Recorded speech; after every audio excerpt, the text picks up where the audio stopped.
Hello and welcome to BYJU'S Exam Prep IAS. Welcome to another session of Economy this week, wherein we are taking all the important economy related articles that have appeared from 24th to 30th of September 2022 and will be analyzing these articles. Let's begin with the first important article on the startup fund. Now, let's understand certain concepts first, then look at what is the factual information provided in the article. Government of India in 2016 launched a scheme or a program by the name of Startup India Initiative. I'm pretty sure all of you have heard of it, all of you have read about it, but one of the very important provisions in the Startup India Initiative was the idea of Fund of Funds, FFS, Fund of Funds. Now many of you will have a doubt regarding this. Many of you will simply ask me, sir, whatever information is given in the article, I understand it, but I don't understand the meaning of the term fund of funds. Let me give a very basic idea. I'm pretty sure all of you heard of the mutual funds, MF. In mutual funds, what will happen? Various investors will pool the funds, and from the mutual funds, investments are done in the market, either in the stock market or in the bond market, that is equity or debt market. But what if I were to say that rather than these investors being you and me, it is, let's say, one more fund. Understand the logic here. Rather than the investors being you and me, that is individual investors or retail investors, what if I say the money is invested into a fund from one more fund, and this fund will invest in the market now? This is basically the idea of fund of funds. Is it okay? I'll repeat it again. The idea is very simple here. There are two funds. Generally, the argument is from the fund the investments are made. But now in this context, the fund which is investing money is receiving the fund from some other fund. That is the reason this is called as a fund of funds. And this second fund is generally referred to as a daughter fund. Now come to the concept of fund of funds related to the Startup India Initiative. The Government of India announced that we will create a fund of funds, and the amount of money that will keep under this fund of funds will be 10,000 crore rupees. And what we will do is, we will take this particular money, we will allocate it to certain funds or financial institutions in the market, and these funds will invest in the startups. Simple logic. Don't complicate it. Fund of funds is very simple. The government will accumulate 10,000 crore rupees. How? We'll come to that. Just give me some time. But this 10,000 crore accumulated, put in by the government, directly will not be invested in the startups. These will be given to certain institutions called as alternative investment funds, AIFs, alternative investment funds. And these alternative investment funds, which will get the money from fund of funds, plus they will also pool in lot of money from the domestic market, now will invest this money in the startups. But Government of India imposes one very important condition. What is the condition? Imagine there is an AIF and it will receive, let's say, 100 crore rupees from the FFS. From its fund, they will have to invest twice the amount of it into the startups. I'll repeat it. The condition is simple. If the FFS will allocate, let's say, 100 crore rupees to an AIF, the AIF from its funds will have to invest at least twice this much amount into the startups. That is a very important condition. And the Government of India's survey very recently says it's not just twice, in fact, it is more than 3 times, which means the amount of investments that is done by the alternative investment funds in the startups is thrice the amount that has been allocated from the fund of funds to these AIFs. Now, a couple of more important points here. The importance of AIFs is that they will not only invest in the startups, provide the required funding for them. This is important. They will provide the required funding for them. Why? Startups require a lot of funding in the initial phases. And if these startups are unable to generate or get this access to capital, they will basically come under a lot of pressure and they may end up closing the shop, shutting down the startups.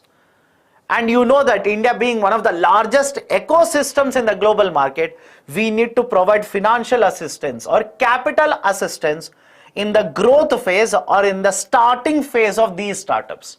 And that is the role being played by fund of funds through the AIFs. Second very important point, the AIFs are not only taking money from the FFS, they are also collecting the money from the domestic market, which means rather than basically bringing or importing the capital into India, rather than increasing the dependence on the capital from the foreign market, we are increasing the dependence on the domestic capital. That's the second very important advantage. Third very important advantage, Government of India has stated that this 10,000 crore rupees will not be allocated in a single year like this. This 10,000 crore rupees would be allocated or will be collected during the tenure of the 15th Finance Commission as well as the 14th Finance Commission.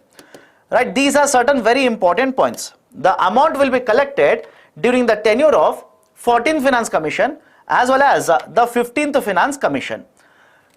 Now, apart from this, what else is important? Right? Remember this very carefully.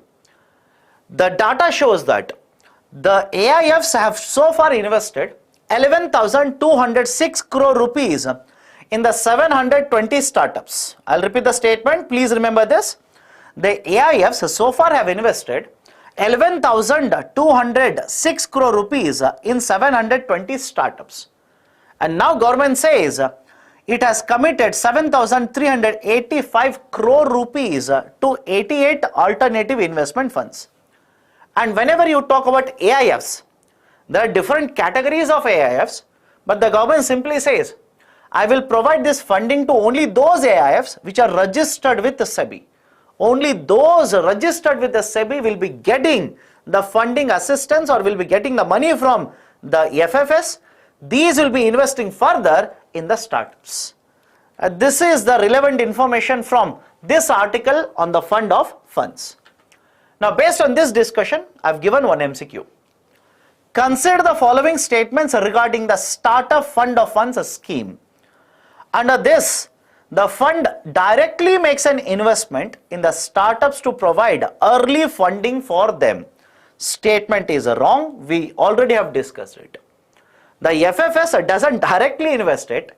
It will provide this funding to AIF, and the AIF along with their own funding or along with their own money will invest in the startups.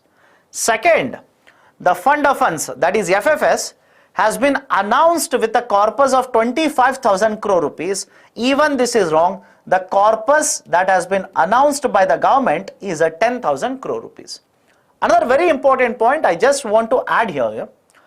It is the department, remember this, it is the Department for Promotion of Industry and Internal Trade, DPIIT. Remember this. It is the DPIIT which will basically allocate this 10,000 crore rupees through budgetary support. Right? Through the budgetary allocations, money will be given into this particular fund of funds. And it is the SIDBI, SIDBI, it is the SIDBI which has been given the duty of incorporating or starting and maintaining the fund and identifying the AIFs and giving the funds from the FFS to these AIFs. So these are some of the very important points. Please remember this. So based on the analysis, both the statements are wrong. Right option for the question will be D, neither 1 nor 2. Let me go to the next article which has grabbed the headlines in many of the newspapers. GST notice has been given to one of the online gaming companies in Bangalore, that is Gamescraft. In this article, please be very careful. Don't try to read the whole article, not at all relevant for UPSC. What you need to simply understand are these points. 1. There are online sites or apps which will market online games to you. And these online games can be basically divided into two types. Right? That is games of skill and games of chance. In games of skill, the Supreme Court of India as well as other high courts have stated that the person who will participate and win the money here has spent lot of money, requires a certain skill sets, requires a certain analytical skills, makes a decision based on that and wins the money. Whereas on the other hand, games of chances are basically the games where you take a chance and you'll end up winning. For example, lottery. Lottery is games of a chance, right, or a game of a chance. Whereas if you have played, right, any fantasy game, for example during IPL, you will have lot of analysis with you. You will make a team and you will win money by making this particular fantasy game or fantasy team in an app. Right, for example, Dream 11. In this case, can I simply say that no doubt there is a component of chance here, no doubt. But most importantly, you have applied a lot of knowledge that you have used your analytical skill and you have made certain winnings. That is a very important difference between games of skill and games of chance. And in context of games of skill, there could be a component of chance also, but predominantly you have won because you have used your analytical skills. Right? That is an important difference between games of skills and games of chance. And in the context of India, why this is important? Under GST, both are identified in a different way. First point, and second point, games of chances have been banned by many states. For example, very recently, in last 1 year itself, state government of Karnataka has tried to ban these kind of games. Tamil Nadu set up a committee. Based on the recommendations of the committee, it has brought in an ordinance to ban these kind of games. Now, what is the context of GST here? Very simple. Here is a company which promotes online games, and the GST, right, that is the Director General of GST Intelligence, says that you have provided certain services and you are supposed to pay GST. First point. You have provided certain services, that is you have provided certain games services and you are supposed to pay GST. First. Second, but when you have provided services, you have promoted lot of betting activities. You have promoted lot of betting activities. And when you promote betting activities, we'll consider this as a games of chance. And because this is a game of chance, the GST rate which is applicable on this is not 18%, rather it is 28%. Simple. Right? You have provided lot of games services, you have promoted lot of betting during that, and what we will do is, because there is an element of betting, we will not impose a tax at the rate of 18% that you have done. Rather, we'll simply impose a tax of 28%, which is applicable on games of chances. And right, because it is 28%, not 18%, you'll have to now pay more amount of GST, and the extra amount that you'll have to pay is 21,000 crore rupees. The extra amount that you'll have to pay now in the form of GST is 21,000 crore rupees. And this DGGI has clearly stated, it's not that they are just promoting the betting in their games. They have also created certain fake invoices. They have created backdated invoices. Lot of these kind of activities have been done by this company, and that is the precise reason I am going to impose the tax demand of 21,000 crore rupees. Now, why it has created lot of buzz? Simple. The company says whatever services we are providing, these are not lottery services, these are not betting services, these are games of skill. And because the games of skill are protected under the Constitution of India, the authority does not have any right to impose 28%, rather the right amount of taxation is 18%, and we have already paid 18% GST as we are supposed to pay. Citing this, this company in Bangalore has approached Bangalore High Court and they have filed a petition, and this will continue now. This will continue to happen, you don't have to be worried. But this is the gist of the article provided here. Beyond this, don't by heart the name of the company. Do not by heart which other companies are there in India, right, which will provide you lotteries, which will provide you the games of skills, etc. Not relevant for UPSC. These are certain very important points. Now, based on this, I have given a question here. Consider the following statements regarding the fund of funds for startups. This is already done. Right, now this question has already been solved. Let me go to the next article. Oilseed mission. Government of India very recently has launched the oilseed mission, or has proposed to launch oilseed mission. That was the announcement here. What are the important points? Let's start. Let's have a discussion on this. Annually, you must have seen that Government of India says we are the net importer, or we keep on importing a lot of vegetable oils or edible oils in India. Vegetable oils or edible oils into the Indian market. How much? As per the data which has been provided here, 1 trillion rupees. 1 trillion rupees, right, or 1 lakh crore worth of the oils we import every year. And this particular import that we do is more than 50% of the domestic requirements. More than 50% of whatever we require in India, we keep on importing it from rest of the world. And what is the problem here? One, whenever there is a variation in the oil price like this in the international market, which has been happening in the last couple of months, the import cost will increase. That's the first point. Second, in a period where you keep on getting concerned or worried about outflow of dollars, declining value of rupee, or depletion of forex reserves, you need to try and control the imports as much as possible. Second one. Third one, many of the times we have seen that some of the very important exporters of edible oils into the international market, for some reason, for protectionism purposes, or worried about the domestic market, etc., they impose the quotas, or let's say restrictions on the exports. And when they impose quotas or restriction on their exports, it will have an impact on India's imports. In addition to this, one more very important point is, Government of India again and again has been hammering the point that we should become self-reliant, Atmanirbhar, in development, or let's say the production of oilseeds in India. And citing this, many schemes have been launched earlier.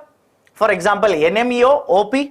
Now Government of India says, I will be launching one more scheme, that is Oilseed Mission. We'll be launching one more scheme, that is Oilseed Mission. As of now, it's just a proposal yet to be launched. But once it is launched, government says there is a lot of land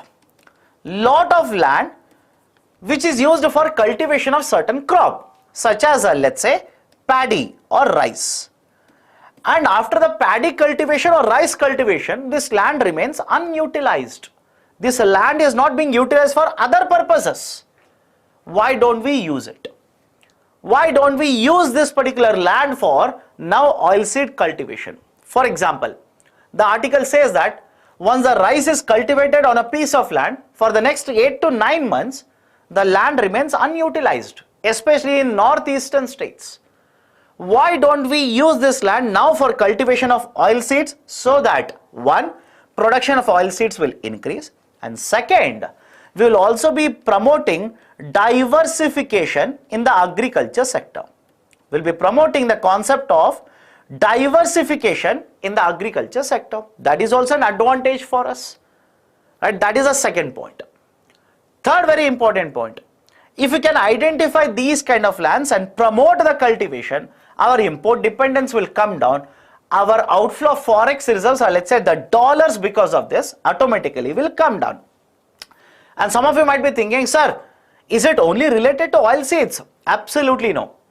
If you have been following the weekly discussions that we have been having, you would have come across Atmanirbharta, right, or let's say the self-reliance initiative Government of India in promotion of fertilizer production. Right? We have discussed the idea of self-reliance in fertilizers in the earlier videos as well. So it's not just that we are talking about the self-reliance in oilseed. The Government of India is promoting the self-reliance in many other areas as well. Now, next very important point regarding this is, apart from promotion of this, Government of India might provide the support, minimum support concept in the oilseed as well. But as of now, whatever is given in the article, because the proposal is yet to be announced by the government, whatever has been discussed is that rather than simply providing support just like we provide in all the other crops, no, we will not do that. When the market price of this oilseed will start coming down, crashing down, government can enter into the picture and start providing certain support to the farmers. So unlike, let's say, paddy, unlike wheat, unlike other crops where government will procure for the distribution purposes, no, we are not thinking of that. Whenever the market prices will come down below a certain threshold, that is where the government will come and start providing the support. Next very important point, private sector can be roped in to provide quality seeds. This is also very important. Why? Whenever you talk about quality seeds, the productivity is higher, production is higher.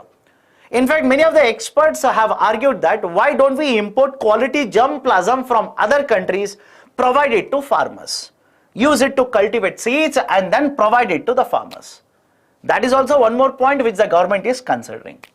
So these are the various important points that are associated with the concept of oilseed mission, which is yet to be launched, but definitely yes, it was there in the newspaper.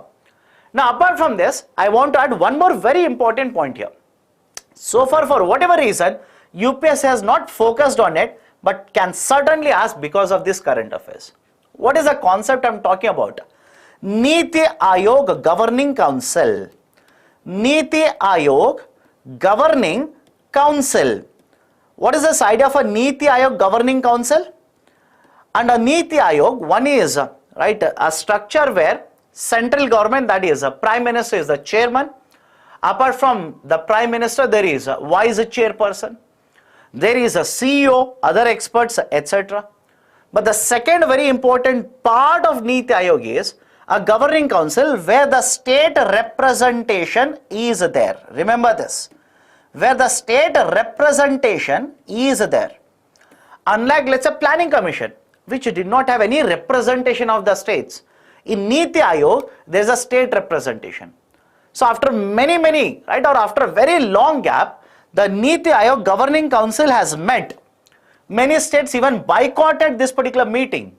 But nevertheless, during this, or let's say during this particular Niti Aayog Governing Council meeting, there is a discussion between the Prime Minister and the Chief Ministers of the states, and based on that, they have decided that let's launch the oilseed mission. So now, leaving apart or leaving everything else, UPSC can focus on the Governing Council, ask a question on the Governing Council of Niti Aayog. So these are certain very important points regarding oilseed mission proposal here. Please go through this. Next, the article regarding FASSAI labeling, that is the Food Safety and Standards Authority of India, front of the package labeling, FOPNL. Now what is this front of the package nutrition labeling? Let me show you a picture here. I'm pretty sure, in front of you or during the dinner time or during the tea time or whatever time, you would eat, let's say, a packet of biscuit or a bar of chocolate, or let's say you're drinking a soft drink, or let's say you're drinking Appy Fizz, etc. Again, no, Appy has not paid me to market their product. Absolutely no. But if you basically turn the package and have a look at it, you generally see this picture. That is a nutritional information that has been provided. Generally, whatever product you are consuming, let's say a packet of biscuit, they will give you nutritional requirement or nutritional details of it or calorific details of it for every 100 grams, how much nutrition you are going to get in the form of, let's say, carbs, energy, fats, proteins, etc. Now this is given at the back of the packaging. What the Food Safety Authority has proposed is, rather than providing this labeling at the back of the packet, which most of us, including me by the way, many of the times ignore because we are not so much health conscious, we are fond of eating junk food, etc. We most of the times ignore it. What this authority says is, we will shift this particular concept to the idea of a star labeling. Just like the star labeling that you can see on the electronic equipments such as ACs or let's say refrigerator, TV, etc. The idea is whenever the star ratings are provided, it indicates that more the stars which are indicated, let's say out of 3 or let's say out of 5 stars, if 4 of the stars are marked like this, it simply means this product that you're using or this electronic equipment that you're using has got 4 stars out of total 5 stars. And the indication is more the number of stars, more will be the efficiency, more will be the savings that you have. We'll be using the same concept of star labeling even in the context of food products here. This has been the proposal which has been put forward by this authority for a longer time now. But now they are trying to go ahead with it, and they are basically saying all the companies which are selling the food products in the market will have to provide the concept of star rating in the front of the label packaging. That is, if this is implemented, which will happen now, if you go to the market, try to purchase, let's say, a packet of chips based on the salt content, based on the fat content, etc. They will give the star rating as to how healthy the product is.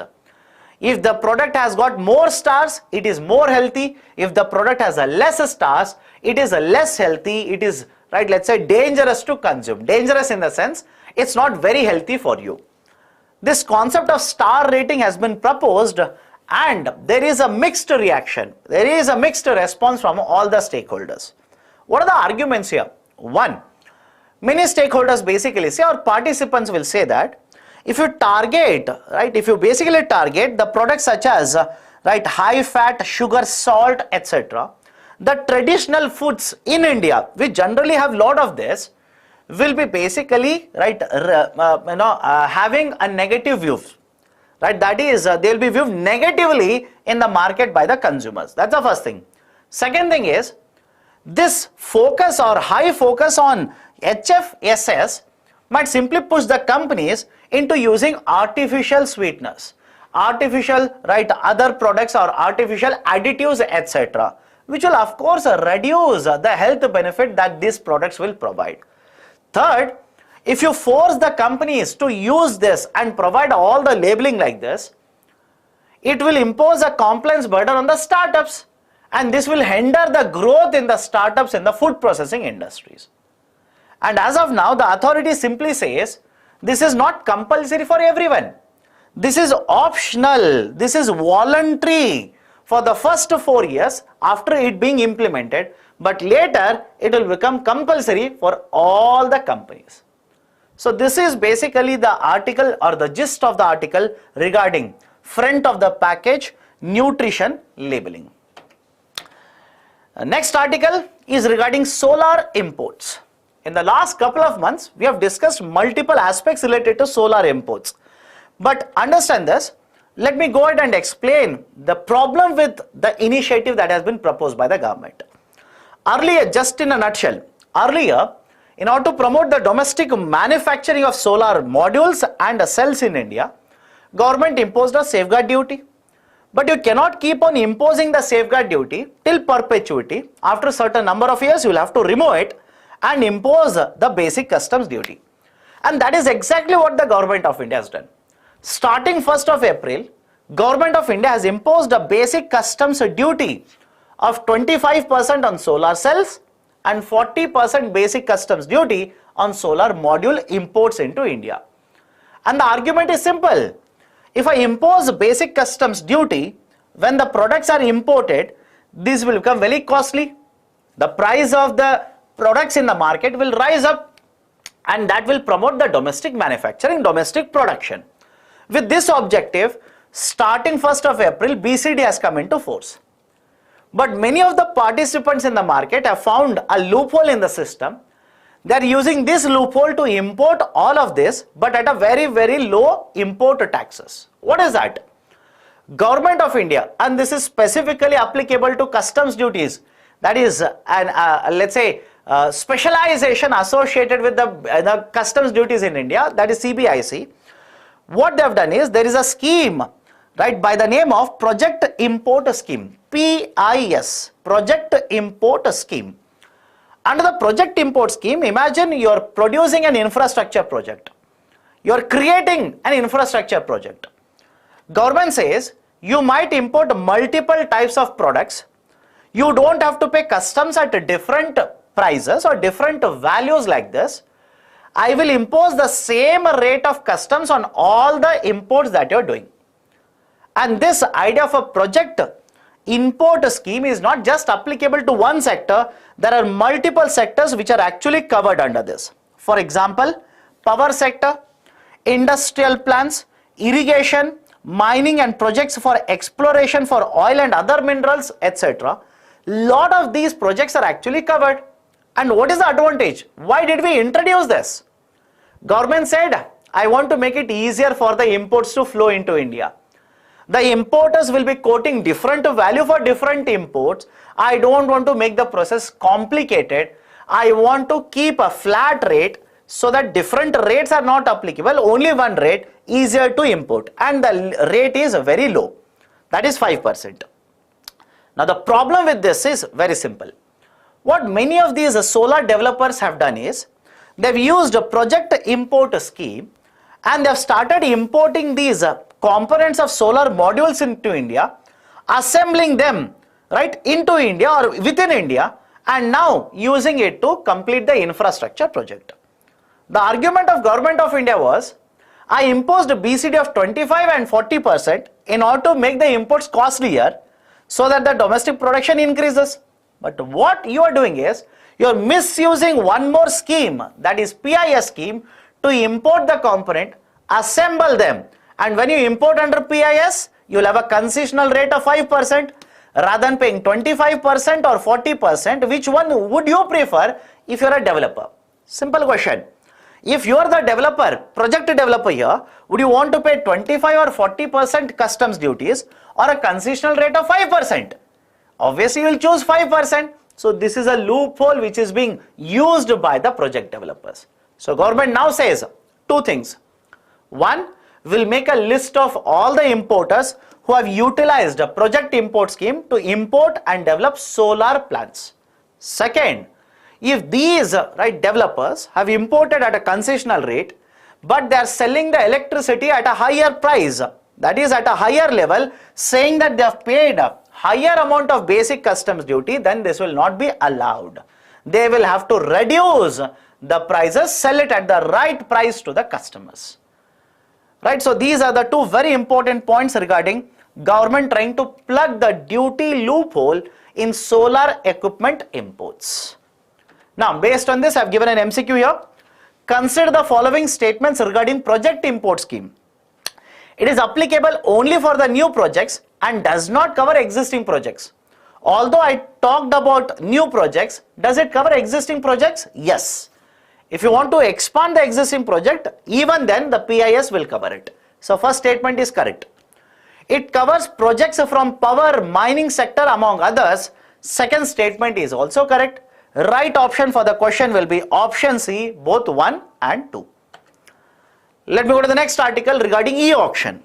Nothing much to understand. Couple of very important points. First, whenever a borrower, let's say you and me, will take a loan from a bank, we will have to provide certain collateral or mortgage a certain asset.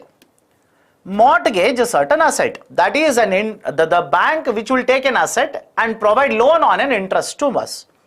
If I don't repay the loan, now the bank will simply sell off the mortgaged asset.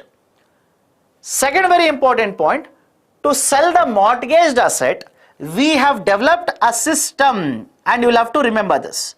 We have developed a system, that is IBAPI, Indian Banks Auctions Properties Information. Remember this, IBAPI, Indian Banks Auctions Properties Information Portal.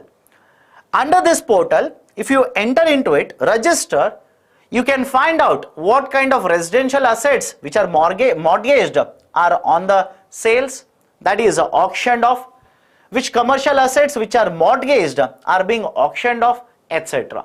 You can participate in the auction, you can bid, and you can purchase these assets. And now, third very important point, why this is there in the newspaper? Simple. The NPAs in the banking sector, the government wants these NPAs to be resolved or reduced. Hence, the government is asking the banks to utilize this portal and auction as many assets as possible and get the recovery. This is the gist of the article. Beyond this, which bank has how much NPAs, how much assets have been sold off, all this information is not necessary, not at all relevant for UPSC. But apart from this, another point that you will have to remember is the IBAPI was an initiative of IBA, that is Indian Banks Association, and originally it was developed by Allahabad Bank, but in the last couple of years many of these public sector banks have been merged together and Allahabad Bank now has been amalgamated, has been joined with another bank, that is Indian Bank. Right, so these are certain important points. Beyond this, nothing else is important, don't worry. Next, Government of India has proposed to impose a punitive tariffs on imports from UK. As the trade negotiations are already happening between India and UK to enter into a free trade agreement. And by the way, here is a very simple question to all of you. Let me know in the comment section how many FTAs as of today have been entered by Government of India with the trading partners. I'll repeat the question. Let me know what is the total number of FTAs which has been signed by India with its trading partners as of today.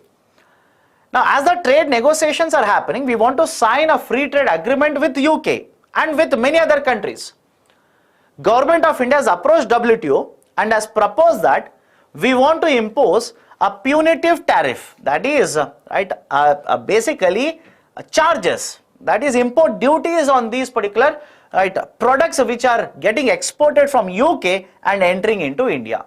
How many products has Government of India identified to penalize or to impose punitive tariffs? 22 products have been identified. Now many of you will ask me, sir, why?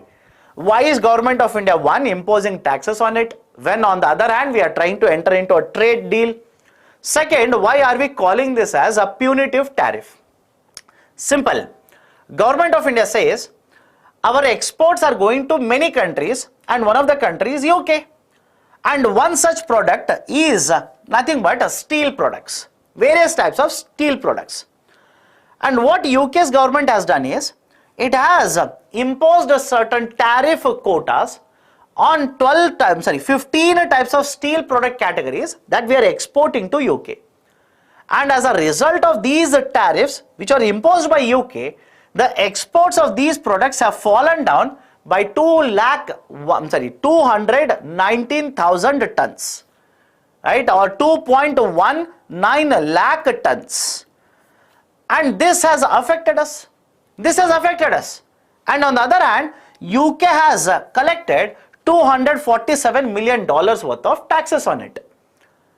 Government of India says we have identified 22 products and we will impose the retaliatory tariffs on these products, and based on the analysis that we have done, we will be able to collect the same amount of taxes that UK government has collected. This is the basically the gist of the article that is provided here between India and UK trade relations. Apart from this, remember one more point here. Government of India has notified this, under basically saying that will not be implementing the GATT agreement. The provisions of GATT agreement will not be implementing, and we are imposing punitive tariffs on 22 UK products. This is the gist of the article. Next article, foreign direct investment. Now what is foreign direct investment? Simple. Whenever foreign investors will bring in dollars and invest in physical assets in India, invest in physical assets, mind you, either set up an office, start a manufacturing facility, start a civil aviation company, broadcasting company, etc. This investment is called as a foreign direct investment. And Government of India, starting 1990 or post 1991, has been implementing so many reforms in order to attract a lot of foreign direct investment into India. For example, in the last couple of years, Government of India has implemented production linked incentives, Make in India, Startup India, etc. And as a result of all these initiatives, along with many other initiatives by the way, foreign companies have invested a lot of money into Indian economy.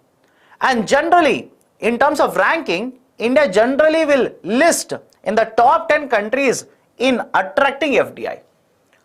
Now, what is the information provided here? Simple. The article says, in India, for the first time, we'll be crossing the FDI, right? That is more than $100 billion. Right? This year, we'll be attracting more than $100 billion. Right? As of now, understand this? As of now, right, we have attracted a lot of FDI. In 21-22, we have attracted $83.6 billion.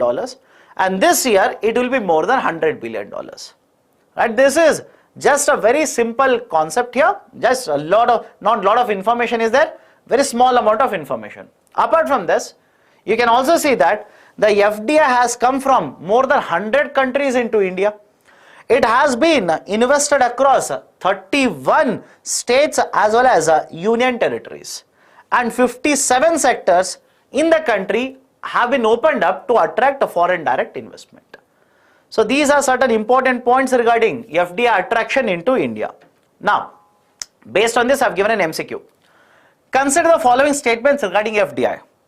FDI is allowed in betting and gambling, because there was a discussion on betting and gambling. Is FDI allowed? No, FDI is not allowed in betting and gambling. FDI is regulated under FEMA rules. Yes, RBI clearly states, under the FEMA rules only, the FDI inflow will be regulated into India. Most of the sectors are under the automatic route. Even this statement is correct. What do you mean by automatic route? You do not have to take any approval of the government. You can simply bring in the dollars, that is foreign currencies, invest into specific sectors. That is called as automatic route. Now let me ask you one more question here. What do you think? Are all the countries, that is basically investment coming from all the countries, does Government of India allow it under the automatic route? Or in simple terms, let me rephrase the question and put it in a better way like this. Right? What do you think? Are the investments coming from our neighboring countries, are these investments allowed under the automatic route or approval route? Think of it. Let me know the answer in the comment section. Second homework for you. So second and third is statements are correct.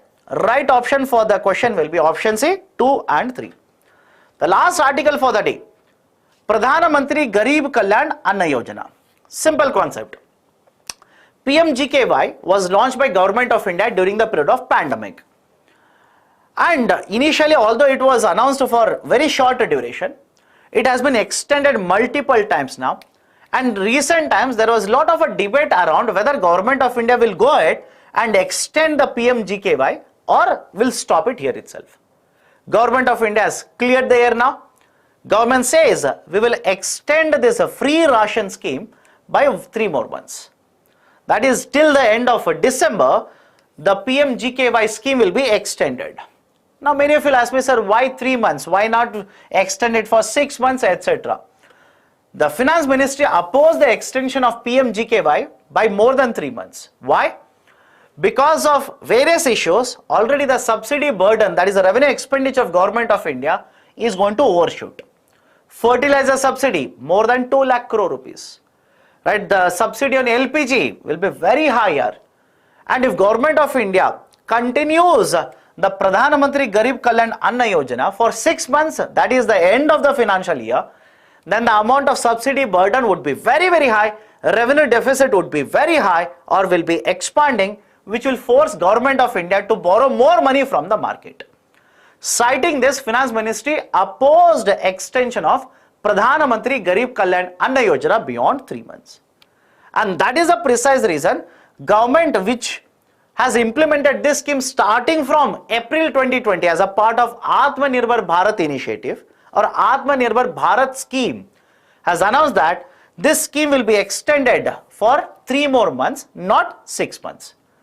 But whether it will be extended by 3 more months after the December or not, you will have to wait and see. When we are in the month of December, again pretty sure there will be discussion, right, on PMGKAY all over again.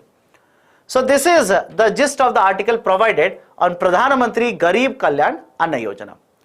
And some of you will say, sir, but you have not given any other point. I am not discussing all the points related to PMGKAY for a simple reason. It's a repetition. Already in the previous months, multiple times we have been discussing what is this initiative, how beneficiaries are identified, what benefits are given, etc. Everything we have covered. It is just an update. Done? So these are the various articles as well as the questions related to articles which have appeared from 24th September to 30th September 2022. If you like this initiative, hit the like button, provide your valuable comments in the section below, and if you have not yet subscribed to BYJU'S Exam Prep IAS, kindly do it now. Thank you. Have a great day.